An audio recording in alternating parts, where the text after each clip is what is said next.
दोस्तों, आज एक ऐसे शिव भक्त की ऐसी कहानी सुनाने जा रहे हैं जिसने माता पार्वती को शिव भक्ति में पीछे छोड़ दिया था और हिंदू धर्म में इस कहानी का बहुत बड़ा महत्व है। कहते हैं इस महान शिव भक्त की कहानी सुनने मात्र से सभी संकट भोले बाबा दूर कर देते हैं। तो दोस्तों, अब कहानी प्रारंभ करते हैं। कांता नगरी में श्रेयाल नामक एक राजा रहता था।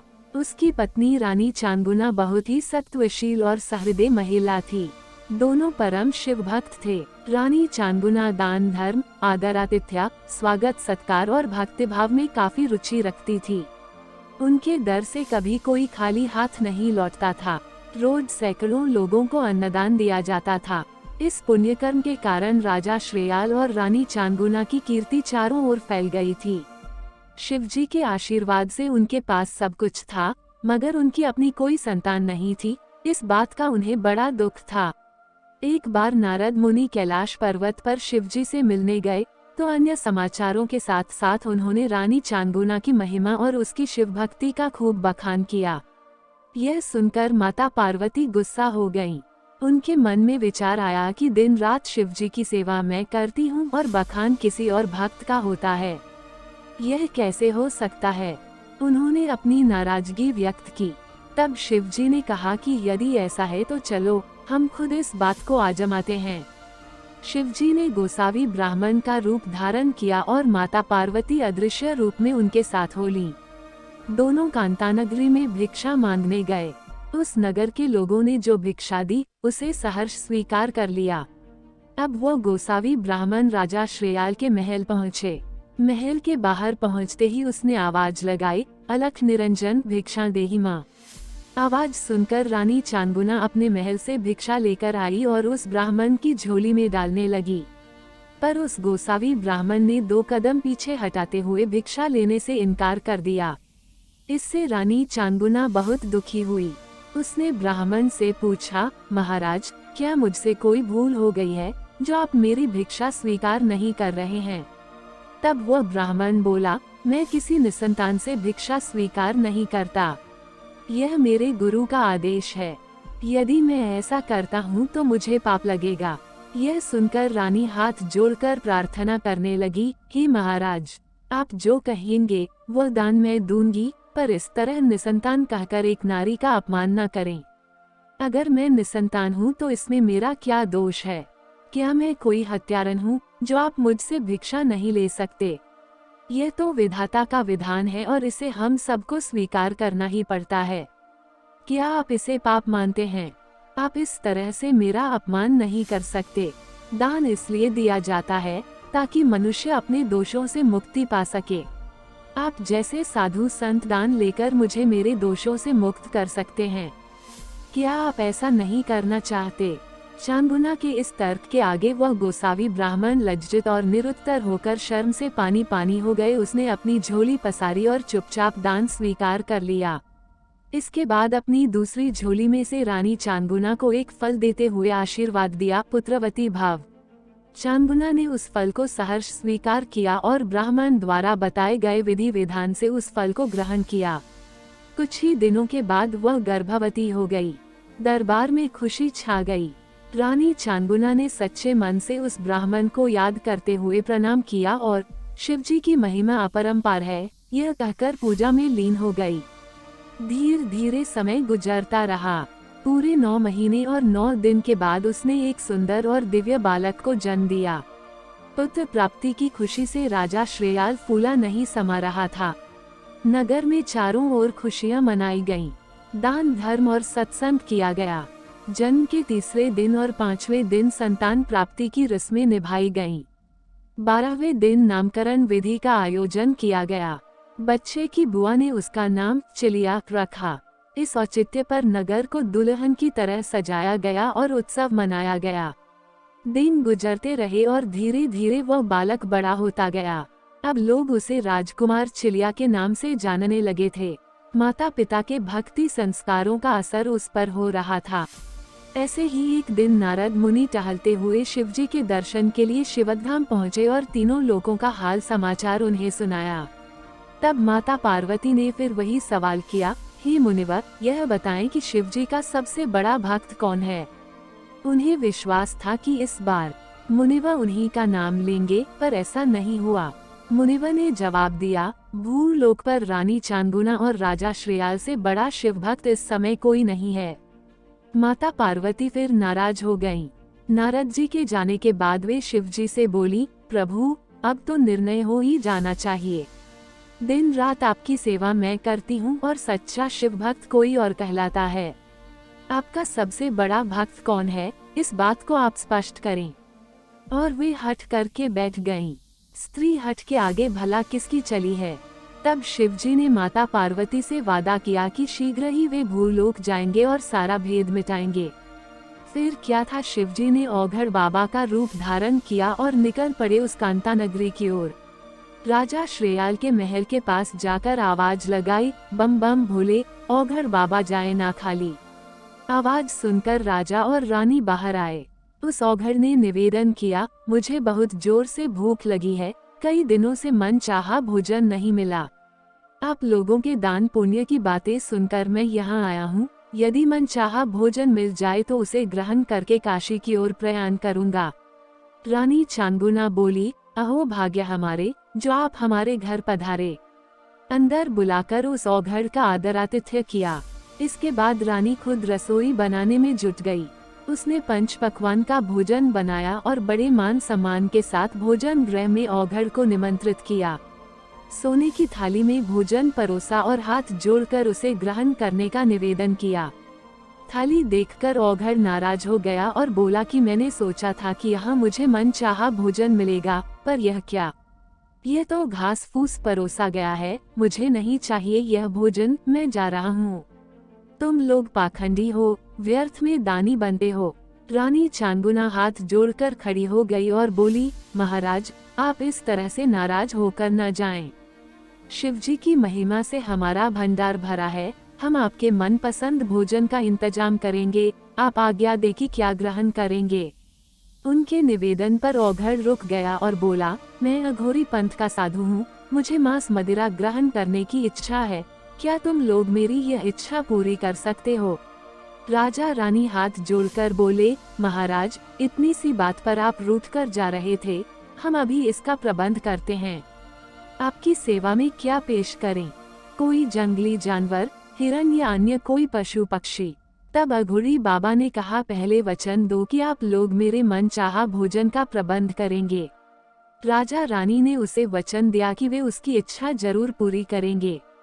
औघड़ बोला, मुझे मनुष्य का मांस पसंद है, परंतु वह मांस किसी गरीब का या सिपाहियों द्वारा पकड़कर लाए गए किसी व्यक्ति का न हो। राजा रानी बहुत बड़ी सोच में पड़ गए, क्या करें, कुछ समझ नहीं पा रहे थे। उनकी इस मनोदशा को देखकर औघड़ फिर गुर्राया, आप लोग मेरी इच्छा पूरी करने में आनाकानी क्यों कर रहे हैं। नहीं दे सकते हो तो साफ साफ बताओ, मैं भूखा ही चला जाऊंगा, मगर आगे से कभी शिव भक्त और दानी होने का ढोंग न करना। और वह जाने लगा।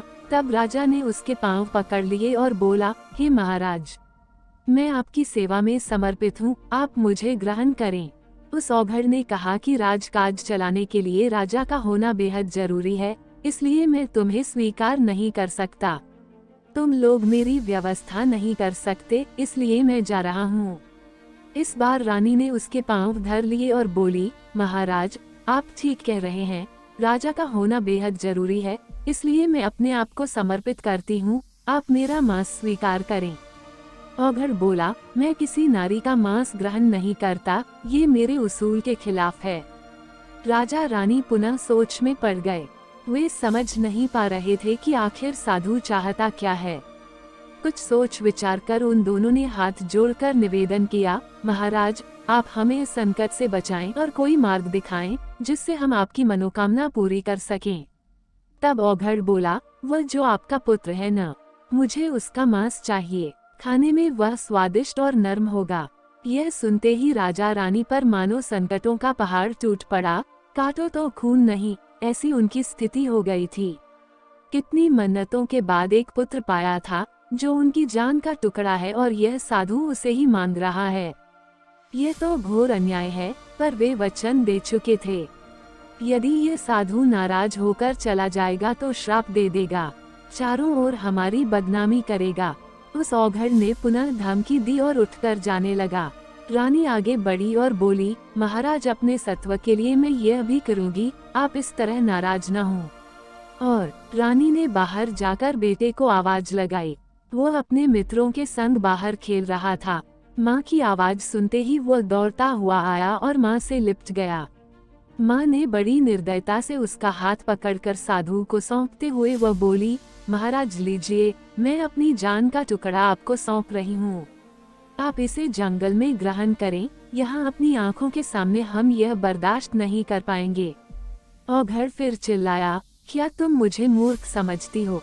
रास्ते में यह मुझे कहीं किसी गड्ढे में धकेलकर फिर से महल में भाग आएगा। वैसे भी मैं कोई पशु या राक्षस नहीं हूँ जो इसे कच्चा खा जाऊंगा। तुम अपने हाथों से इसके 100 टुकड़े करो और अच्छी तरह से पकाकर थाली में परोस कर ले आओ, तब मैं भोजन ग्रहण करूंगा। राजा रानी ने सपने में भी नहीं सोचा था कि कभी ऐसा दिन भी देखना पड़ेगा। वे लगातार शिवजी की प्रार्थना करते रहे। भला कोई माँ अपने पुत्र को काटकर कैसे पका सकती है? औघड़ फिर गुर्राया, सीधी तरह मान क्यों नहीं लेते कि तुम लोग मेरी इच्छा पूरी नहीं कर सकते? रखो अपना पुत्र अपने पास, मैं श्राप देकर चला जाता हूँ। एक और पुत्र और दूसरी ओर वचन, जीवन भर की तपस्या का एक पल में नष्ट हो जाना, इतना बड़ा धर्म संकट, प्रभु हमारी लाज रखना। राजा रानी भाव विह्वल हो गए। अंततः औघड़ की आज्ञा का पालन करते हुए रानी चांगुना बड़ी निर्ममता से अपने पुत्र को रसोई घर में ले गई। उसे फर्श पर लिटाया और छुरे से काटने ही वाली थी कि बालक चिल्ला रो पड़ा। उसने कहा, माँ, आज आप इतनी निर्ममता से क्यों पेश आ रही हो? रोज जब मैं कहीं से आता हूँ तो आप मुझे अपनी गोदी में भर लेती हो, उसके बाद दूध पिलाती थी, भोजन कराती थी। आज ऐसी क्या बात हो गई कि तुम मुझे काटने जा रही हो? बेटे की बात सुनकर रानी फूट फूट कर रोने लगी। उसने साधु की आज्ञा, वचन और अपनी भक्ति की सारी बात पुत्र चिलिया को बताई और बोली, यदि मैं ऐसा नहीं करती हूँ तो जीवन भर की भक्ति पर दाग लग जाएगा। साधु महाराज श्राप दे देंगे। कुमार चिलिया ने माँ से विनती की, माते, अब मैं पूरी बात समझ गया। आप अपनी तपस्या व्यर्थ न जाने दें। शिवजी ने चाहा तो मैं पुनः आपकी कोख से जन्म लूंगा। और वह फर्श पर लेट गया। रानी ने शिवजी का ध्यान किया तथा पुत्र से बोली, तुम माँ पार्वती के साथ रहना, वह तुम्हारा ख्याल रखेंगी। और किसी कसाई की तरह अपनी जान से प्यारे लाल के टुकड़े टुकड़े कर दिए। मांस को एक बड़ी सी हांडी में पकाया, फिर उसे थाली में परोसकर साधु महाराज के सामने रखते हुए ग्रहण करने का निवेदन किया। औघड़ ने भोजन की ओर देखा और बोला, रानी, तुम मुझसे छल कर रही हो। इसमें सिर का मांस नहीं है, जो मुझे बेहद पसंद है। उसमें पंचतत्वों का समावेश होता है। उसने फिर भूखे चले जाने की धमकी दी। औघड़ रानी चांगुना की कठोर परीक्षा लेना चाह रहा था। रानी ने कहा कि महाराज, मुझसे भूल हो गई।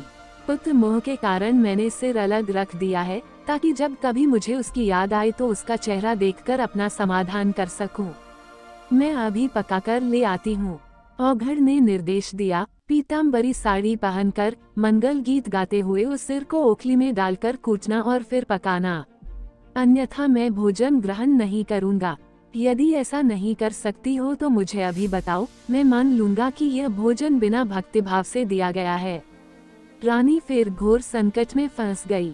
बेटे का सिर कूटते हुए मैं भला मंगल गीत कैसे गा सकती हूँ?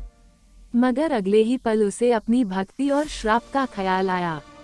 उसने सोचा, जब इतना सब कुछ किया है तो अब इस विधि को भी निभाऊंगी।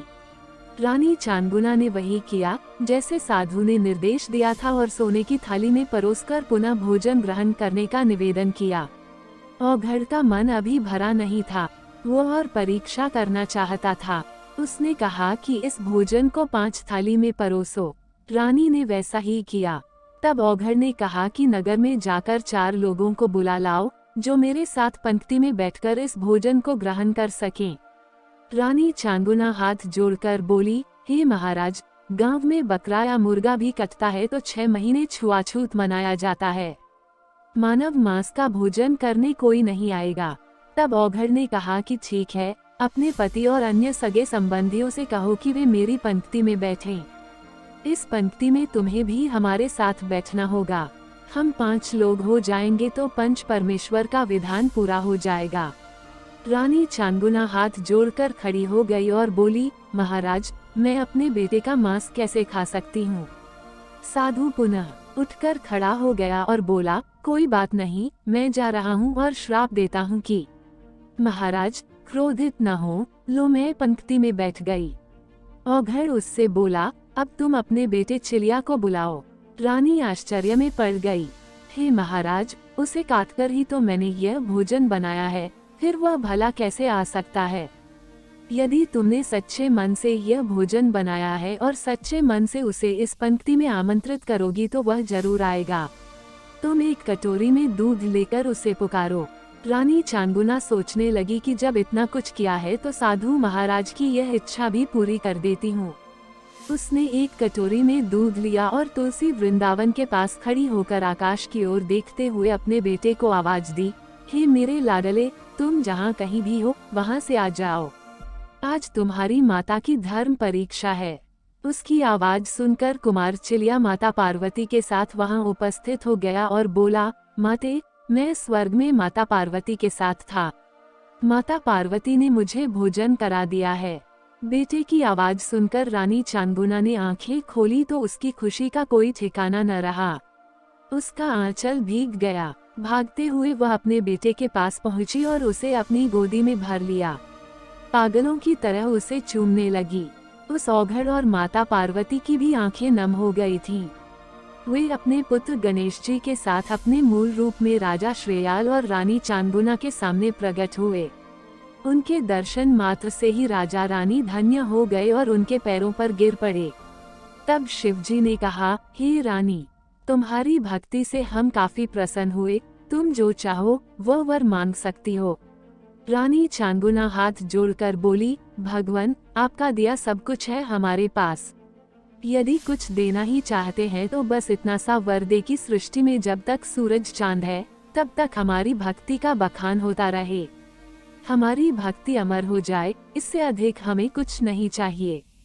शिवजी ने एक पल के लिए पार्वती की ओर देखा। उनकी नजरें झुकी हुई थीं। उन्होंने तथास्तु कहा और तीनों वहां से लोप हो गए। दोस्तों, अगर आप भी शिव भक्त हैं तो वीडियो को लाइक करके चैनल को सब्सक्राइब जरूर कर देना और कमेंट में हर हर महादेव जरूर लिख देना।